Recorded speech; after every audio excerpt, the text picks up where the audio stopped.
नमस्कार दोस्तों, जय हिंद। सिद्धार्थ भैया के इस वीडियो में आप सभी का हार्दिक स्वागत है। अभी 2 दिन पहले 9 तारीख को यूपीएससी ने प्रीलिम्स 2023 की ऑफिशियल आंसर की रिलीज की और उसके बाद से काफी कंट्रोवर्सीज चल रही हैं। कोचिंग इंस्टीट्यूट्स का यह कहना है कि लगभग 10 से 15 ऐसे क्वेश्चंस हैं जिनके आंसर की यूपीएससी के ऑफिशियल आंसर की से मैच नहीं कर रही है।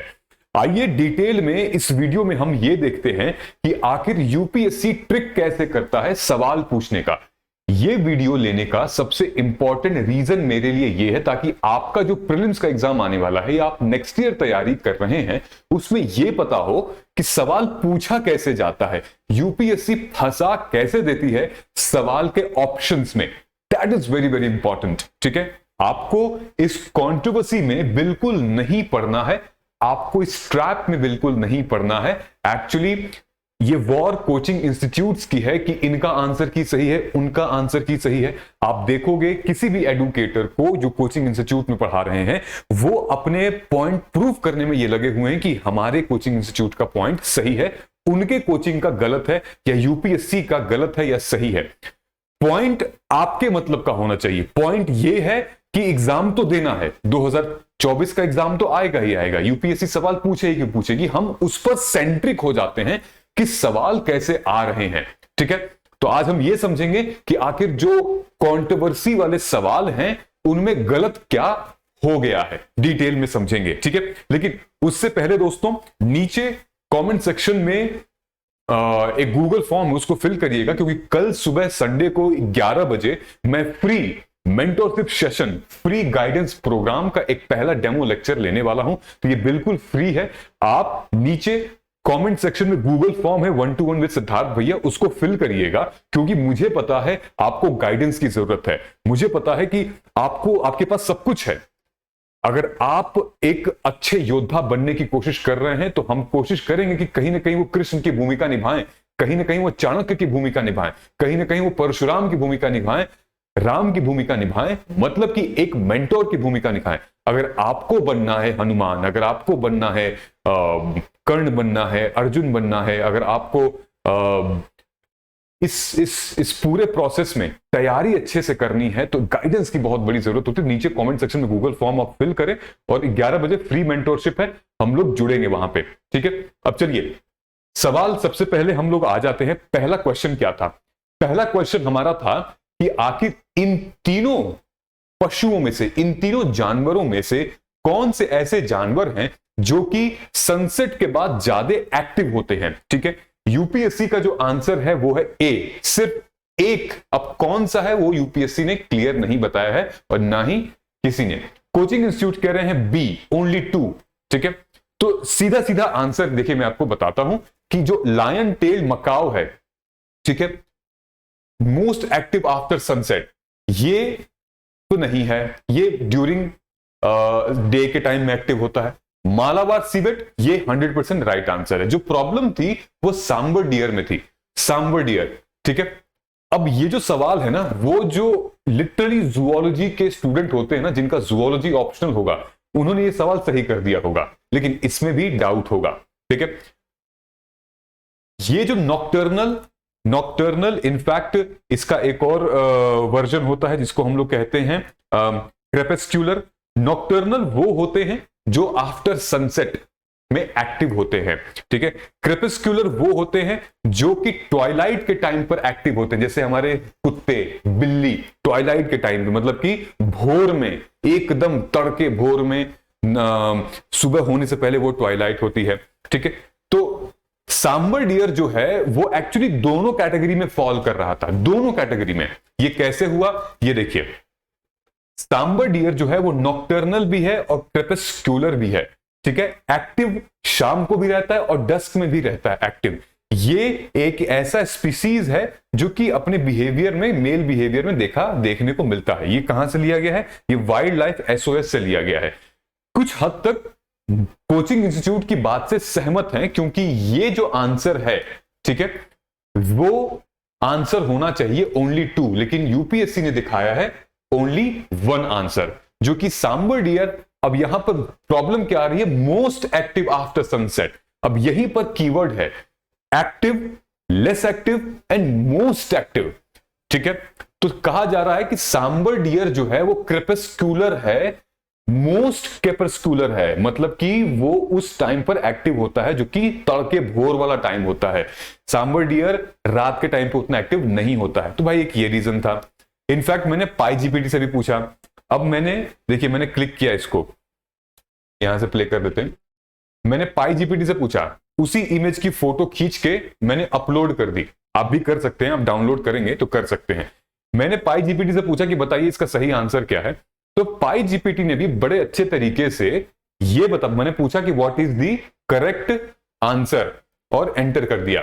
इसने भी आंसर बी बताया है, क्योंकि जो अवेलेबल सोर्सेज है ना वो यही बता रहे हैं कि सवाल जो है वो सही है बी, मतलब कि जो सांबर डियर है वो उस टाइम पर भी एक्टिव होता है, रात में भी और डस्क में भी एक्टिव होता है। तो ये देख रहे हैं, ये एक एक स्टेटमेंट का एनालिसिस दिया है यहां पे। ये देखिए स्टेटमेंट 2, सांबर आर नॉक्टर्नल और crepuscular during day. Sambar deer typically seek shade and rest in dense vegetation near water bodies to avoid the heat। ठीक है, sambar deer is a large deer species, various part of south and इतना इतना इतना, है ना। Active during dawn and dusk, their activity pattern can vary depending upon the factors such as habitat, climate, predation। ये पाई GPT का answer है, इतना बढ़िया आंसर। तो आप भी ट्राई करिए, नीचे कमेंट में यूपीएससी का एआई टूल लिखा है, वहां जाके डाउनलोड करिए, कमेंट करिए, क्योंकि इससे आप एडिटोरियल की एनालिसिस भी बहुत अच्छे से कर पाएंगे विद इन सेकेंड्स। यूपीएससी के मेंटर्स द्वारा रेकमेंडेड है। ठीक है, अब देखिए यही सवाल जब एक कैंडिडेट ने ट्विटर पे एक आईएफएस ऑफिसर से पूछा, तो सोचिए आईएफएस मतलब कि फॉरेस्ट सर्विसेज के ऑफिसर ने वो भी कंफ्यूज हो गए। उनका कहना है कि सीवियट इज 100% नॉक्टर्नल है, एलटी जो है वो नॉक्टर्नल नहीं है, नो डाउट। अब इनको भी डाउट में आ गया कि भाई सांबर डियर में कंफ्यूजन है। Many textual says that sambar deer is nocturnal. ठीक है, एज पर यूपीएससी की इज रॉन्ग। ठीक है, सो मतलब इनको भी कंफ्यूजन थी, जबकि आईएफएस है अनुपम शर्मा, फॉरेस्ट सर्विसेज में है। In fact based upon the common observation we sight sambar deer browsing during the day also. मतलब देखो वो कह रहे हैं कि हम तो दिन में भी देखते हैं, क्रेपस्क्यूलर भी है। ठीक है, ये बंदा क्या कह रहा है, डिस्प्यूटेड आंसर की, सिद्धार्थ मेरा ही नाम जैसे, confusion is regarding sambar deer. ठीक है, अब दूसरे सवाल पे हम लोग आते हैं। दूसरा सवाल क्या था, consider the following, how many of the statement given are correct. ये तो आपको पता ही था, Jhelum river passes through Wular lake, ये सवाल बिल्कुल सही है। ये इतना सर्च किया गया है ना कि बस गूगल पे इनके स्टेटमेंट को आप डालो, देखो ऑलरेडी सर्च किए मिल जाएंगे आपको। ये सवाल सही था। यूपीएससी का कहना है कि A is the right answer. Okay, coaching वाले कह रहे हैं बी, मतलब दो इनमें से सही हैं। अब कोचिंग में प्रूफ भी दिया गया है और कहीं ना कहीं हम भी इस बात से सहमत है कि वो आखिर प्रूफ दिया गया। अब देखते हैं क्या है। Krishna river directly feeds Kolleru lake, यही गलत आंसर है, इसको काट देंगे। प्रॉब्लम इसमें थी meandering of Gandak river from Kanwar lake. Meandering मतलब होता है घुमाव चढ़ाव, टेढ़ा मेढ़ा। तो जो गंडक रिवर है ना बिहार में, वो ऐसे जाके और ऐसे आई है, तो उसी के बीच में लेक बन गया है। तो meandering of Gandak river from Kanwar lake, Kunwar lake, क्या ये सही है? अब किसी किसी टेक्स्ट में ये डाउन टू अर्थ मैगजीन है, ये 10 साल पुराना आर्टिकल है, 10 जनवरी 2014 का। ठीक है, इसमें यह कहा गया है कि कंवर झील जो है वो 22 किलोमीटर नॉर्थ वेस्ट में जा रही है, बेगूसराय टाउन में। दोस्तों ये वर्ल्ड उसमें भी है, वाइल्ड लाइफ जो साइट्स होती है ना, रामसर साइट्स में भी ये कंवर झील है। It is residual oxbow lake form during the meandering of Gandak river, tributary of Ganga in the geological past. अब ये नहीं पता कि यूपीएससी ने इतना पुराना 10 साल का डेटा यहां से लिया है, आज की क्या सिचुएशन है वहां की, क्या लिटरली मिएंडरिंग होके उसमें से लेक निकली है। तो ये कंफ्यूजिंग था। लेकिन आप देखिए कि सवाल पूछने का तरीका क्या है यूपीएससी का। ये डायरेक्ट लाइन है तो सही है, मतलब कि जो भी स्टेटमेंट कंप्लीट है, डायरेक्ट है, वो सही होता है स्टेटमेंट। जो भी क्वेश्चन जो है वो इनडायरेक्ट होता है, वो कहीं ना कहीं उसमें एलिमिनेशन मेथड आप लगा सकते हैं, जैसे मिएंडरिंग हो गया, डायरेक्टली फीड्स इनटू फलाना, सो कहीं ना कहीं इसमें डाउट तो होते ही है कि ये गलत है, 100% नहीं कह रहा हूं, लेकिन फिर भी एलिमिनेशन टेक्निक लगा सकते हैं। लेकिन फिर भी ये दो सवाल जो हैं वो दो स्टेटमेंट बिल्कुल सही दिखाई दे रहे थे और प्रूफ के साथ सही दिखाई दे रहे थे। ठीक है, अब हम लोग आगे आते हैं। आगे एक ये क्वेश्चन आया था, क्या है क्वेश्चन भाई, कि इनमें से कौन से स्टेटमेंट सही हैं। India has more arable land than China. ठीक है, एरेबल वो होती है जहां पर खेती बाड़ी की जा सकती है, मतलब एग्रीकल्चर किया जा सकता है। ठीक है, एरेबल लैंड। ठीक, दूसरा स्टेटमेंट क्या है, proportion of irrigated area is more in India as compare to China.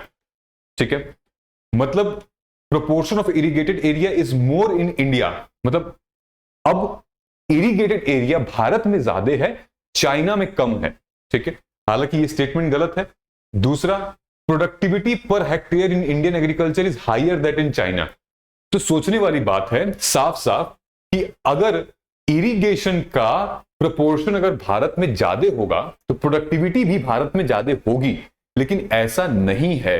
ये दोनों स्टेटमेंट गलत हैं, लेकिन कोचिंग में बी ऑप्शन को वरीयता दी गई है नंबर 1 और यूपीएससी ने ए को ऑप्शन को दिया है।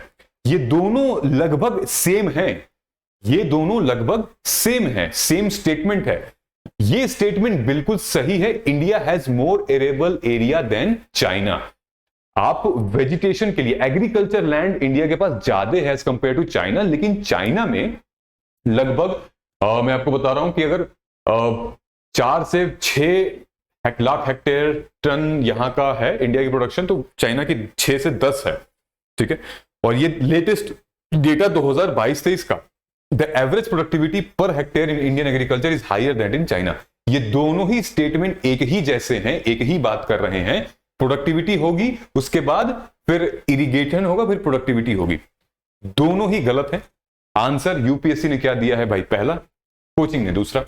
ये सवाल था जिसको डिलीट कर दिया गया है। ये सवाल क्या था कि भाई फंडामेंटल राइट्स का बढ़िया जुडिशियल इंटरप्रिटेशन कौन से वाले अमेंडमेंट में किया गया था।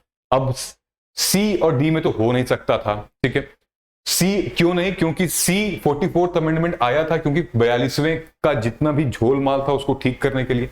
86 था right to education in children. ठीक है, ए और बी पहला अमेंडमेंट था वो चंपकम दोराई राजन वाला मामला, जो कि सुप्रीम कोर्ट ने स्ट्रक डाउन कर दिया था कास्ट के रिजर्वेशन पे। 42वां संशोधन जब इंदिरा गांधी बनी थी प्रधानमंत्री और इमरजेंसी के टाइम पे लगाया गया था। दोनों ही मामलों में यह बताया गया है कि मूल अधिकारों का जुडिशियल इंटरप्रिटेशन कैसे होना चाहिए, लेकिन चूंकि पहले अमेंडमेंट में और डिटेल में बता दिया गया था, क्योंकि वहां पे रिजर्वेशन की बात आई थी, वहां पे राइट्स की बात आई थी, तो कुछ कह रहे हैं कि ए होगा, कुछ कह रहे हैं कि बी होगा। बी के भी प्रमाण हमें मिले हैं, ये एनसीईआरटी के क्लास 11th की बुक से बी वाला ऑप्शन मिला है हमें। कोचिंग इंस्टीट्यूट्स में भी बी वाला ऑप्शन बताया जा रहा है, लेकिन लोग कह रहे हैं कि फर्स्ट अमेंडमेंट भी होगा। क्या है, क्या इसीलिए यूपीएससी ने डिलीट कर दिया है इसका आंसर। एक और सवाल था जो कि अब ट्विटर पे लोग शेयर कर रहे हैं, जो फ्री प्रेस जर्नल है, ड्यू प्रोसेस ऑफ लॉ को क्या मतलब होता है, प्रिंसिपल ऑफ नेचुरल जस्टिस। लोगों का कहना है कि प्रिंसिपल ऑफ नेचुरल जस्टिस और fair application of law almost same ही है, क्योंकि लक्ष्मीकांत की किताब में ये साफ साफ लिखा है कि ड्यू प्रोसेस ऑफ लॉ जो है वो फेयर एप्लीकेशन ऑफ जस्टिस है। तो फिर लोग कह रहे हैं कि भाई यूपीएससी ने इसको नेचुरल जस्टिस क्यों कहा, और कुछ लोग कह रहे हैं कि मतलब सेम ही होता है, इसकी मीनिंग भी सेम होती है। सो क्वेश्चन को समझने का जो तरीका है वो बहुत इंपॉर्टेंट है हमारे पर्सपेक्टिव से, ताकि हम वहां जाके सही माइंडसेट के साथ सवाल लगा सकें। ये वाला सवाल देखिएगा, ये इतना ट्रिकी सवाल था कि कोचिंग इंस्टीट्यूट्स ने गलती कर दी है, लेकिन यूपीएससी ने सही किया है। क्या है, कोचिंग इंस्टीट्यूट्स ने कहा कि ऑप्शन ए है, सी है, और यूपीएससी ने कहा ऑप्शन बी है। ओनली 2 आर राइट, कोचिंग ने कहा ओनली 3 आर राइट। सवाल क्या है ये देखते हैं कि when the Lok Sabha transmits finance bill to Rajya Sabha, it can amend or reject the bill.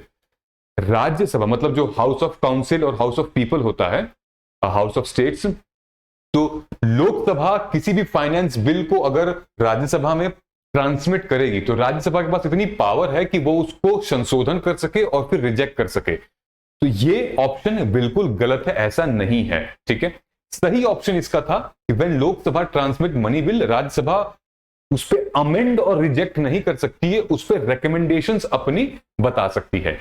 ये दोनों तो ऑप्शन बिल्कुल सही थे। तीसरा जो ऑप्शन था उसमें मामला फंस गया था। अब क्या है, अगर डिसएग्रीमेंट होता है लोकसभा और राज्यसभा में किसी भी मुद्दे पर, ज्वाइंट सिटिंग नहीं होगी मनी बिल के ऊपर, लेकिन अगर फाइनेंस बिल है तो फाइनेंस बिल पर ज्वाइंट सिटिंग नेसेसरी हो जाएगी। कुछ कोचिंग इंस्टीट्यूट्स का कहना है कि यह गलत है, मनी बिल फाइनेंस बिल एक ही होता है, लेकिन नहीं, एक नहीं होता है।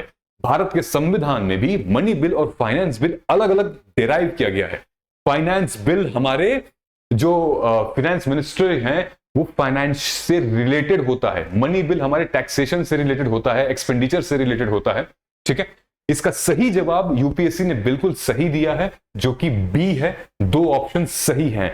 मनी बिल में कोई ज्वाइंट सिटिंग नेसेसरी नहीं है, फाइनेंस बिल में ज्वाइंट सिटिंग नेसेसरी है, और यह है इसका जवाब, सही जवाब। सही जवाब में आप देख सकोगे, पता नहीं आपको दिख रहा है कि नहीं दिख रहा है, फाइनेंस बिल ऑर्डिनरी बिल, ठीक है, जो कि आर्टिकल 117A और 117(3) में ज्वाइंट सिटिंग बुलाई जा सकती है। वहीं मनी बिल पे जो गवर्नमेंट बिल है वो आर्टिकल 110 के अंदर कोई भी ज्वाइंट सिटिंग नहीं बुलाई जा सकती है। तो इससे ये जो स्टेटमेंट है वो 100% सही आ रहा है। तो आप देख रहे हो कहां पे मामला खेला जा रहा है। ये क्वेश्चन कहां से आया था, बिल्स के ऊपर क्वेश्चन आ गया था, बिल के ऊपर, मनी बिल के ऊपर। ठीक है, ये वाला जो क्वेश्चन आ गया है ये जुडिशियल इंटरप्रिटेशन के ऊपर, फंडामेंटल राइट के ऊपर ये क्वेश्चन आया है, पॉलिटी का। ठीक है, ये क्वेश्चन आप देख रहे हो, ये इंडिया चाइना के लैंड से रिलेटेड क्वेश्चन आया है। ठीक, उसके बाद ये देखिए, ये हमारे रिवर्स से रिलेटेड क्वेश्चन आया है, वो किस रिवर में, उसका ट्रिब्यूटरीज कहां है, लेक्स क्या है। ठीक है, साथ ही में ये देखिए, ये जो सवाल था ये हमारे जूलॉजी का सवाल था, लेकिन फिर भी आया हुआ है, बहुत लोगों ने गलती इसमें की हुई है। फिर भी आई होप चीजें आपको थोड़ी समझ में आई होंगी। हम लोग मिलते हैं अपने अगले वीडियो में, लेकिन आप लोग जरूर आइएगा नीचे कमेंट सेक्शन में जो गूगल फॉर्म है उसको देखते हुए। थैंक यू सो मच, नमस्कार, जय हिंद, जय भारत।